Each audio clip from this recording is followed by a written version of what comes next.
Pernahkah kamu duduk sendirian di kamar setelah pulang dari tongkrongan, lalu tiba-tiba merasa sesak napas? Bukan karena sakit fisik, melainkan karena baru sadar bahwa saldo di rekeningmu sudah menyentuh angka kritis, hanya demi membayar makan malam mewah yang sebenarnya tidak sanggup kamu beli. Sadar tidak, kalau selama ini kamu sebenarnya tidak kekurangan uang untuk hidup, tetapi kamu hanya sedang kelelahan karena harus terus-menerus mendanai sebuah karakter fiktif yang kamu pamerkan di media sosial agar tidak dianggap remeh oleh orang lain di sekitarmu. Kamu sedang terjebak dalam sandiwara yang melelahkan, di mana kamu memaksakan diri memakai atribut orang sukses, mengenakan jam tangan mahal, dan membawa gadget keluaran terbaru. Namun di sisi lain, kamu harus menghemat jatah makan sehari-hari, atau bahkan mematikan lampu kamar lebih awal demi menghemat listrik. Kepalsuan ini adalah penjara tak kasat mata yang kamu bangun sendiri dindingnya, di mana setiap pujian yang kamu terima dari teman atau pengikut di dunia maya sebenarnya adalah racun yang membuatmu semakin terikat untuk terus berpura-pura. Padahal di dalam hati, kamu tahu persis bahwa semua itu hanyalah fata morgana yang bisa hancur kapan saja jika keran utangmu tiba-tiba ditutup.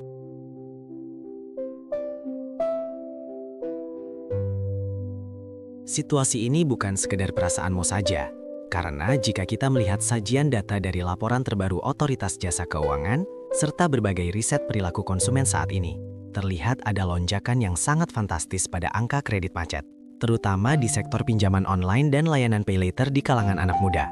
Hal yang paling miris adalah kenyataan bahwa mayoritas penggunaan dana pinjaman tersebut bukan dialokasikan untuk kebutuhan darurat yang mendesak atau modal usaha yang produktif, melainkan habis digunakan untuk membeli barang-barang konsumtif yang sifatnya hanya sementara, demi menjaga gengsi semata. Data ini menjadi bukti kredibel bahwa masyarakat kita sedang mengalami krisis identitas finansial, di mana kemampuan membayar tidak lagi menjadi pertimbangan utama, melainkan keinginan untuk dianggap setara dengan lingkaran pergaulan yang lebih elit.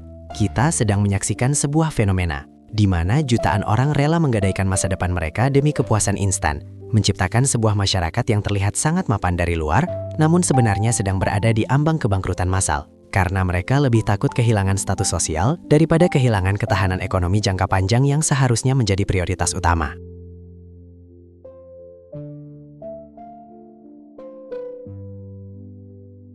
Untuk memudahkan logikanya, mari kita gunakan analogi tentang seseorang yang memaksakan diri membeli tiket pesawat kelas 1 menggunakan uang hasil utang, hanya agar dia bisa mengambil foto kursinya dan memamerkannya kepada dunia luar. Bayangkan betapa konyolnya orang tersebut.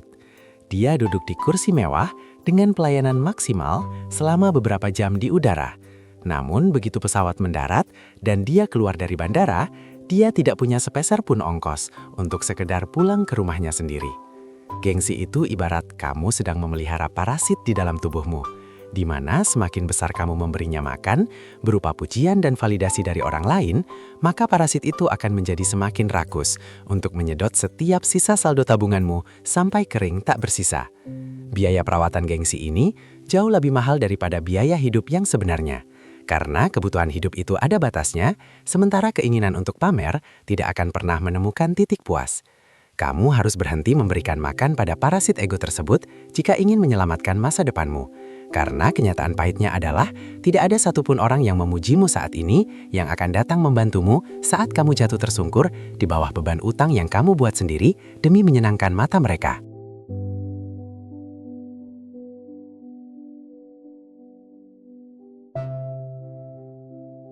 Mari kita bedah fenomena iri hati finansial melalui analogi sederhana tentang tetangga sebelah rumah yang baru saja mengganti mobilnya dengan model terbaru yang jauh lebih mengkilap. Saat melihat pemandangan tersebut, secara otomatis ada bagian dalam otakmu yang merasa tidak nyaman dan merasa harus melakukan hal yang sama agar tidak terlihat kalah kelas.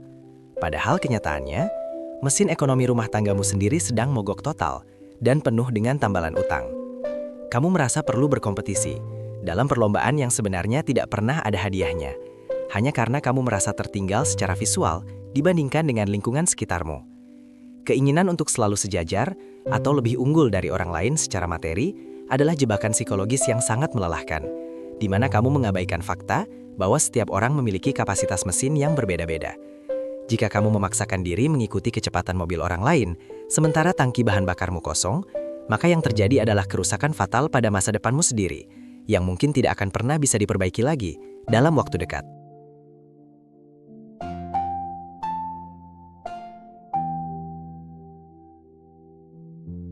Jika kita mau membongkar alasan psikologis, di balik kebutuhan pamer yang begitu besar, kita akan menemukan fakta bahwa ini adalah bentuk dari rendahnya rasa percaya diri yang coba ditutupi dengan label barang bermerek agar terlihat lebih berharga. Banyak orang menjadikan benda mati sebagai tameng atau perlindungan untuk menutupi kekosongan prestasi real di dalam hidupnya. Seolah-olah, dengan memakai tas mahal atau sepatu mewah, kualitas pribadinya secara otomatis ikut terangkat naik. Padahal, martabat yang asli tidak pernah ditentukan oleh apa yang menempel di tubuh, melainkan oleh apa yang ada di dalam kepala, dan seberapa besar integritas yang kamu miliki dalam mengelola tanggung jawab. Ketergantungan pada validasi eksternal ini adalah tanda bahwa kamu belum selesai dengan dirimu sendiri, sehingga kamu masih merasa perlu bantuan dari pabrikan fashion atau otomotif, hanya untuk merasa dianggap ada oleh masyarakat. Semakin kamu bergantung pada barang untuk merasa percaya diri, semakin kamu kehilangan jati diri yang asli. Dan pada akhirnya, kamu hanya akan menjadi manekin hidup yang berjalan tanpa tujuan, selain untuk memamerkan harta yang sebenarnya bukan milikmu sepenuhnya.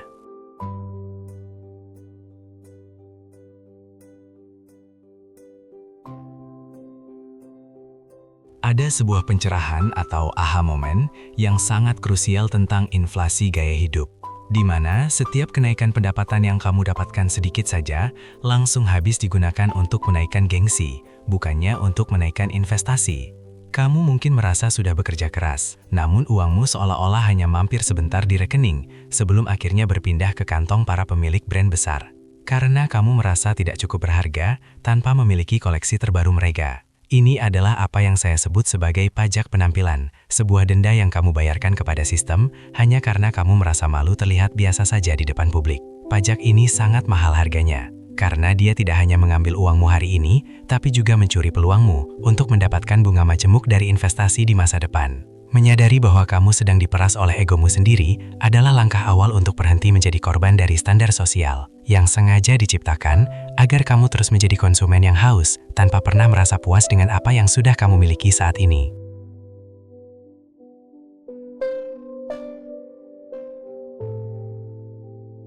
Langkah praktis pertama yang harus kamu ambil adalah dengan mulai menerapkan diet gengsi secara ketat dan berani tampil apa adanya, tanpa embel-embel kemewahan palsu yang selama ini menyiksa batinmu.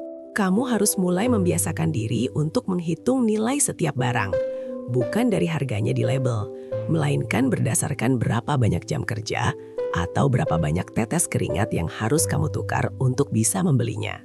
Jika sebuah ponsel membutuhkan waktu 3 bulan gajimu, tanyakan pada dirimu sendiri, apakah 3 bulan hidupmu yang sangat berharga itu layak ditukarkan hanya untuk sebuah benda yang akan kuno dalam 1 tahun ke depan? Dengan cara berpikir seperti ini, kamu akan mulai merasa sayang untuk menghamburkan uang demi hal-hal yang tidak memberikan manfaat jangka panjang bagi kebebasan finansialmu. Keberanian untuk terlihat sederhana adalah bentuk kekuatan mental yang sangat tinggi. Karena itu berarti kamu sudah tidak lagi bisa dipengaruhi oleh intimidasi visual yang sengaja disebarkan oleh industri gaya hidup yang agresif setiap harinya.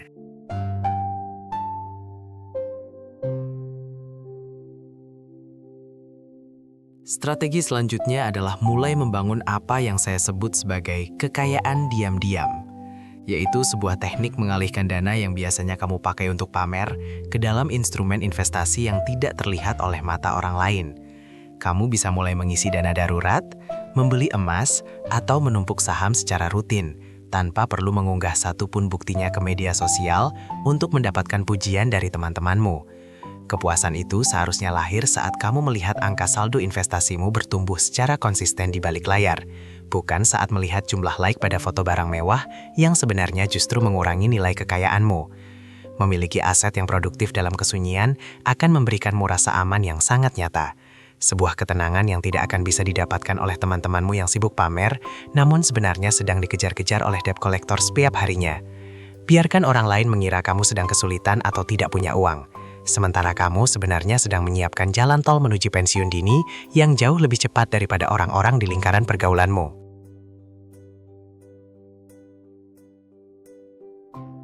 Kamu juga harus mulai melatih mental untuk berdamai dengan kata miskin dan tidak lagi merasa tertampar atau rendah diri.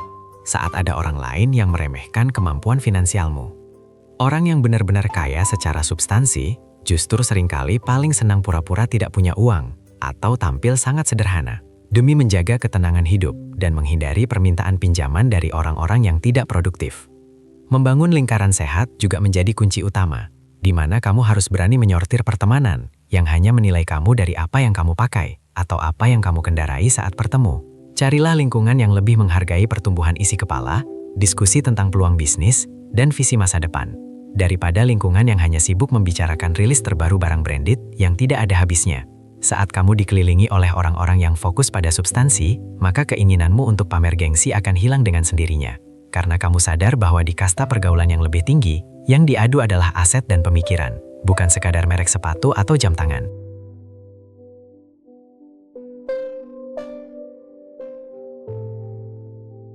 Kita sampai pada bagian yang paling fundamental, yaitu memahami bahwa kasta tertinggi dalam dunia keuangan sebenarnya adalah kemampuanmu untuk berkata, "Saya tidak butuh itu," saat semua orang sedang sibuk mengantre dan berebut untuk membeli barang yang sedang tren.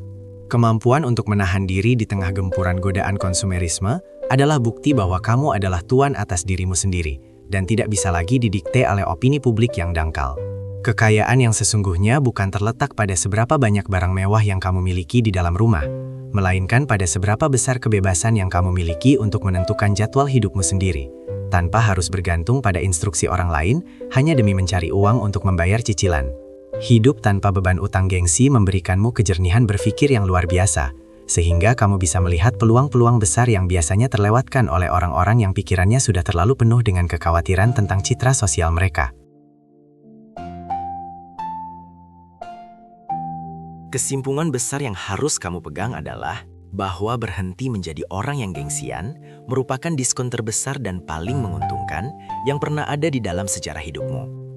Begitu kamu melepaskan kebutuhan untuk memukau orang lain, tiba-tiba saja kamu akan menyadari bahwa kamu sebenarnya punya banyak uang yang selama ini habis mengalir begitu saja, hanya untuk membiayai pandangan orang lain yang sama sekali tidak ada harganya.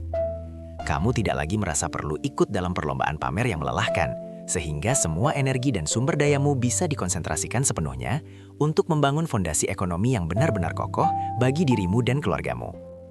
Masa depanmu jauh lebih berharga daripada sekadar pujian sementara di kolom komentar.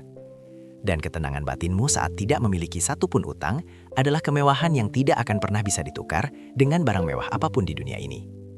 Pastikan setiap langkah finansial yang kamu ambil hari ini adalah untuk membangun kenyataan yang solid, bukan hanya untuk mempercantik ilusi yang sewaktu-waktu bisa hancur berantakan.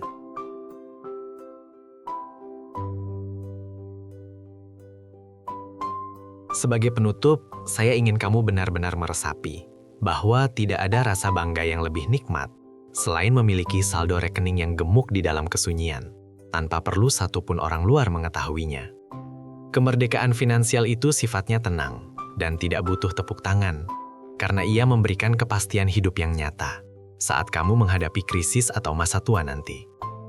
Mari kita mulai hari ini dengan berani meruntuhkan ego yang selama ini menjajah dompet kita, dan mulai fokus membangun kekayaan yang substantif, agar kita tidak lagi menjadi budak dari persepsi orang lain.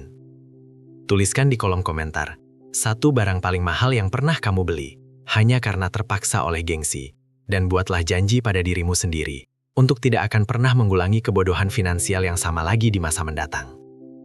Terima kasih sudah memilih untuk menjadi logis, praktis, dan jujur pada dirimu sendiri, karena itulah satu-satunya jalan keluar yang nyata, untuk benar-benar menghentikan siklus kemiskinan, dan mulai melangkah menuju kemakmuran yang abadi dan penuh kedamaian.